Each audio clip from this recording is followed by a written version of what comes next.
રાજકોટનો આ એવો પરિવાર કે જેમના ઘરે 3 દિવસ રોકાયા બજરંગદાસ બાપા। 49 વર્ષથી આ પરિવાર સાચવી રહ્યો છે બાપાની બંડી અને ધોતી। જી હા, આ છે બટુકભાઈ હરમા, જે રાજકોટથી બગડાણા 12 વર્ષ સુધી બાપાના દર્શને જ હતા।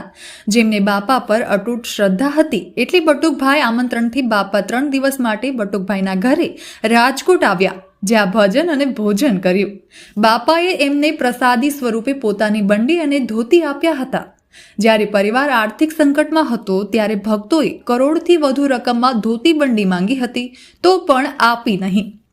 બાપા રાજકોટ રહ્યા બાદ બગડાણા ગયા અને બીજા દિવસે જ બગડાણામાં પોતાનો દેહ છોડી દીધો। બાપા સીતારામ ફિલ્મની સ્ટોરી પણ બટુકભાઈના ઘરે જ લખવામાં આવી હતી। બટુકભાઈના પુત્ર હરપાલભાઈ અને પુત્રવધુ નિશાબેને વધુમાં કહ્યું કે અમારી પર લાખોનું કર્જ હતું, એમાંથી અમે મુક્ત થયા છીએ, માટે અમારી પર બાપાની કૃપા ખૂબ છે। આજે 49 વર્ષથી બાપાના નામની અખંડ જ્યોત પ્રજ્વલિત છે અને સૌ લોકો પૂનમ ભરવા અમારા ઘરે આવે છે।